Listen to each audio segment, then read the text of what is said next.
Hi ಎಲ್ರಿಗೂ ನಮಸ್ಕಾರ. Kamakshi Kumar YouTube ಚಾನಲ್ಗೆ ಸ್ವಾಗತ. ಎಲ್ಲರೂ ಹೇಗಿದ್ದೀರಾ? ಎಲ್ಲರೂ ಚೆನ್ನಾಗಿದ್ದೀರಾ ಅಂತ ಅನ್ಕೋತೀನಿ. ನಾನಿವತ್ತು ಮಾಡ್ತಾಯಿದ್ದೀನಿ ಚಿಕನ್.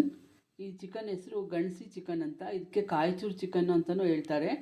ನಮ್ಮ ಕಡೆಯೆಲ್ಲ ಇದನ್ನು ಕಾಯಿಚೂರು ಹಾಕ್ಬಿಟ್ಟು ಮಾಡ್ತಾರೆ. ಇದಕ್ಕೆ ಏನೇನು ಮಸಾಲೆ ಬೇಕು ಅಂದರೆ, ಮೊದಲಿಗೆ ಚಿಕನ್ ಬೇಕು. ಇದಕ್ಕೆ ಮೇನ್ ಬೇಕಾಗಿರೋದೆ ಕಾಯಿಚೂರು. ಒಂದು ಅರ್ಧ ಭಾಗ ಕಾಯಿ ಎಪ್ಕೊಂಬಿಟ್ಟು ಅದನ್ನು ಚೂರು ಮಾಡ್ಕೋಬೇಕು. ಚೂರು ಮಾಡ್ಕೊಂಡು ಇಟ್ಕೊಂಡಿದ್ದೀನಿ ನಾನೀಗ.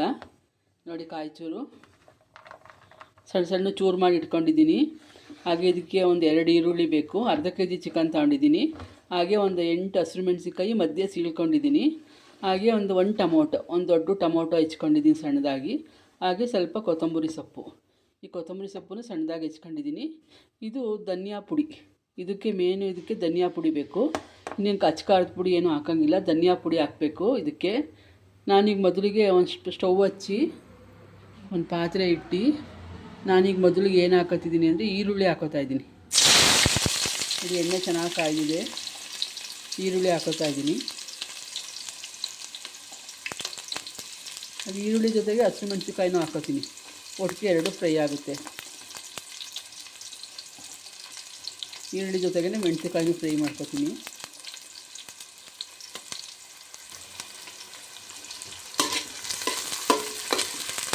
ಈರುಳ್ಳಿ ಹಸಿಮೆಣಸಿನ್ಕಾಯಿ ಫ್ರೈ ಆಗ್ತಿದೆ. ಸ್ವಲ್ಪ ಗೋಲ್ಡ್ ಕಲರ್ ಬರಲಿ ಈರುಳ್ಳಿ.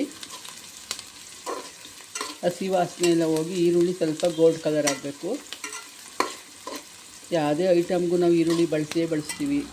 ಅದಕ್ಕೆ ಸ್ವಲ್ಪ ಈರುಳ್ಳಿ ಫ್ರೈ ಆಗಿದ್ರೇ ಚಂದ, ಇಲ್ಲಾಂದರೆ ಹಸಿ ಇರುತ್ತೆ. ಹಂಗಾಗಿ ಸ್ವಲ್ಪ ಗೋಲ್ಡ್ ಕಲರ್ ಬರೋವರೆಗೂ ಫ್ರೈ ಮಾಡಬೇಕು. ಮೆಣಸಿನ್ಕಾಯಿ ಅದ್ರ ಜೊತೆಗೇ ಫ್ರೈ ಆಗುತ್ತೆ. ಈಗ ಇದಕ್ಕೆ ಟೊಮೊಟೊ ಹಾಕಬೇಕು. ಟೊಮೊಟೊನು ಸಣ್ಣದಾಗಿ ಹೆಚ್ಕೊಂಡಿದ್ದೀನಿ.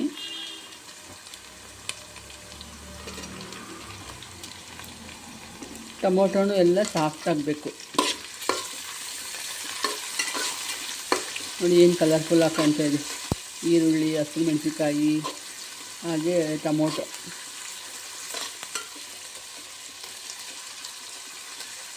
ಸ್ವಲ್ಪ ಬಾಡಲಿ. ಟೊಮೊಟೊ ಎಲ್ಲ ಸಾಫ್ಟ್ ಆಯಿತು. ಈಗ ಇದಕ್ಕೆ ಸ್ವಲ್ಪ ಅರಿಶಿನ ಪುಡಿ. ಮಾಮೂಲಿ ಎಲ್ಲ ಅಡುಗೆಗೂ ನಾವು ಅರಿಶಿನ ಬಳಸಲೇಬೇಕು. ಸ್ವಲ್ಪ ಅರಿಶಿನ ಪುಡಿ ಹಾಕಲೇಬೇಕು ಚಿಕನ್ಗೆ. ಮತ್ತು ಏನೇ ಒಂದು ಬೇಳೆ ಸಾರು ಮಾಡಲಿ, ತರಕಾರಿ ಸಾರು ಮಾಡಲಿ, ಅದಕ್ಕೆ ನಾವು ಖಾರದ ಪುಡಿ ಮಾಡಿಸ್ಬೇಕಾದ್ರೆ ಅರಿಶಿನ ಪುಡಿ ಹಾಕಿರ್ತೀವಿ. ಇಲ್ಲಾಂದರೆ ಮತ್ತೆ ಹಾಕೋಬೋದು.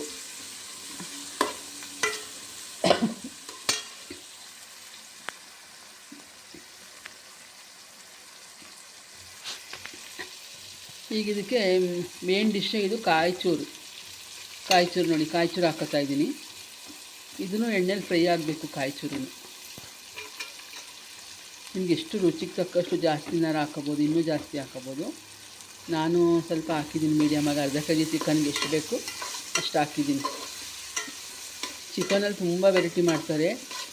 ಇದು ನಮ್ಮ ಮದುವೆ ಆಗೋ ವಸ್ತ್ರಲ್ಲಿ ನಮ್ಮ ಅತ್ತೆ ಮನೆಗೆ ಬಂದಾಗ ನಮ್ಮ ಅತ್ತೆ ಮಾಡ್ತಾಯಿದ್ರು. ನಮ್ಮ ಅತ್ತೆ ಮನೇಲಿ ನಮ್ಮ ಅತ್ತೆ ಇಲ್ಲ, ನಮ್ಮ ಊರ್ಗಿತ್ತಿರೆಲ್ಲ ಇದನ್ನು ಮಾಡೋರು, ಗಣಸಿ ಚಿಕನ್ ಅಂತ. ನಾನು ಏನು ಹಿಂಗೆ ಹೆಸರು ಹೇಳ್ತಾರೆ ಅಂತ ಅಂದ್ಕೊಳ್ಳುವೆ. ಆಮೇಲೆ ಅವ್ರು ಹೇಳಿದ್ರು ಕಾಯಿಚೂರಲ್ಲಿ. ನಾವು ಅವರಿಗೆ ಗಣಸಿಗೆ ಹೋದಾಗ ಅವ್ರಿಗೆಲ್ಲ ಮಾಡೇ ತಿಂದಿದ್ರಂತೆ. ಹಂಗಾಗಿ ಇದನ್ನು ಗಣಸಿ ಚಿಕನ್ ಅಂತ ಹೆಸರು ಇಟ್ಟಿದ್ದಾರೆ ಅವರು. ಈಗ ಚಿಕನ್ ಹಾಕ್ತೀನಿ. ಇದೆಲ್ಲ ಫ್ರೈ ಆಗಿದೆ. ಈಗ ಚಿಕನ್ ಹಾಕೋತೀನಿ. ನೋಡಿ, ಅರ್ಧ kg ಚಿಕನ್ ತೊಗೊಂಡಿದ್ದೀನಿ. ಚೆನ್ನಾಗಿ ತೊಳೆದಿದ್ದೀನಿ. 4-5 ಸಲ. ಚಿಕನ್, ಮಟನು, ಫಿಶ್ ಎಲ್ಲ ತೊಳೆಯಬೇಕು ಚೆನ್ನಾಗಿ, ಇಲ್ಲಾಂದರೆ ಸ್ಮೆಲ್ ಇರುತ್ತೆ. ಮೀನಂತೂ ನಮ್ಮಮ್ಮ ಹೇಳ್ತಿದ್ವಿ 7 ಸಲ ತೊಳಿಬೇಕಂತೆ ಮೀನು, ಇಲ್ಲಾಂದರೆ ಹೊಲಸಿರುತ್ತಂತೆ. ಅದಕ್ಕೆ 7 ಸಲ ತೊಳಿತೀವಿ ನಾವು. ಅರಿಶಿನ, ಉಪ್ಪು ಎಲ್ಲ ಹಾಕೊಂಡು ಮೀನು ತೊಳಿಬೇಕಾದ್ರೆ ಚೆನ್ನಾಗಿ 7 ಸಲ ತೊಳಿತೀವಿ. ಚಿಕನ್, ಮಟನ್ನ ಒಂದು 4-5 ಸಲನಾರ ತೊಳಿತೀವಿ ಅರಿಶಿನ, ಉಪ್ಪು ಹಾಕೊಂಡು. ಅದರಿಂದ ಹೊಲಸೆಲ್ಲ ಹೋಗಬೇಕು. ಆವಾಗಲೇ ಸಾರುಗಳೆಲ್ಲ ಟೇಸ್ಟ್ ಆಗೋದು. ನೋಡಿ, ಚಿಕನ್ ಹಾಕಿದ್ದೀನಿ. ಚಿಕನ್ ಹಾಕಿದ್ಮೇಲೆ ಇದು ಸ್ವಲ್ಪ ಫ್ರೈ ಆಗಲಿ. ನೋಡಿ, ಇದಕ್ಕೂ ನಾನು ಉಪ್ಪು ಹಾಕೋತಾ ಇದ್ದೀನಿ. ಎಷ್ಟು ಬೇಕು ರುಚಿಗೆ ತಕ್ಕಷ್ಟು ಉಪ್ಪು ಹಾಕೋತಿದ್ದೀನಿ. ನಾವು ಫ್ರೈ ಮಾಡಬೇಕಾದ್ರೆ ಉಪ್ಪು ಹಾಕ್ಬಿಟ್ರೆ ಉಪ್ಪು ಹಿಡಿದ್ಬಿಡುತ್ತೆ. ಉಪ್ಪು ಖಾರ ಎಲ್ಲ ಚೆನ್ನಾಗಿ ಹಿಡಿಯುತ್ತೆ. ಈಗ ಸ್ವಲ್ಪ ಹೊತ್ತು ಮುಚ್ಚಿಟ್ಬಿಡೋಣ.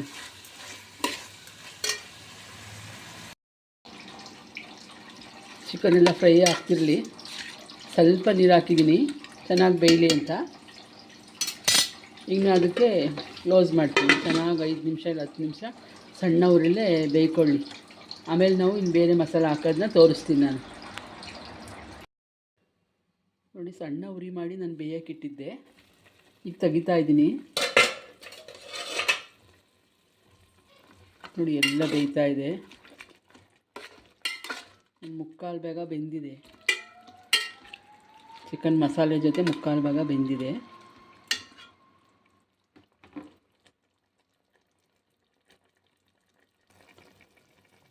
ಚೆನ್ನಾಗಿ ಬೇಯಿಸಿದ್ದಕ್ಕೆ ನಾವು ಸ್ವಲ್ಪ ಶುಂಠಿ ಬೆಳ್ಳುಳ್ಳಿ ಪೇಸ್ಟ್ ಹಾಕ್ಕೋಬೇಕು. 1 ಸ್ಪೂನ್ ಶುಂಠಿ ಬೆಳ್ಳುಳ್ಳಿ ಪೇಸ್ಟ್ ಹಾಕ್ತಿದ್ದೀನಿ. ಇದನ್ನು ಚೆನ್ನಾಗಿ ಮಿಕ್ಸ್ ಮಾಡೋಣ.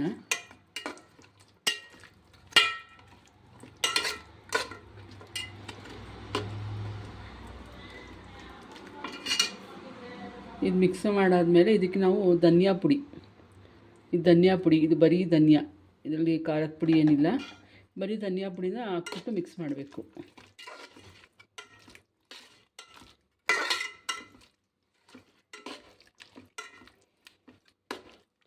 ಧನಿಯಾ ಪುಡಿ ಎಲ್ಲ ಚಿಕನ್ಗೆಲ್ಲ ಮಿಕ್ಸ್ ಆಗಲಿ. ಇದನ್ನು ಒಂದು 5 ನಿಮಿಷ ಮುಚ್ಚಿಟ್ಬಿಡ್ತೀನಿ ಸಣ್ಣ ಉರಿ ಮಾಡಿ. ಇದು ಫ್ರೈ ಆಗಲಿ, ಬೇಯಲಿ ಇದು ಒಂದು 5 ನಿಮಿಷ. ನೋಡಿ, ಚೆನ್ನಾಗಿ ಬೆಂದಿದೆ, ಮಸಾಲೆ ಎಲ್ಲ ಹಿಡಿದಿದೆ.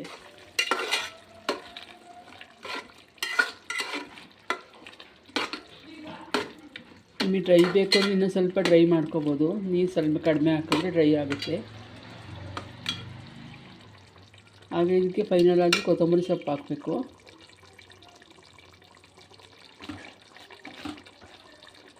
ಉಪ್ಪೇನೆಲ್ಲ ಬೇಕಾದರೆ ರುಚಿ ನೋಡಿಬಿಟ್ಟು ಉಪ್ಪು ಹಾಕೋಬೋದು.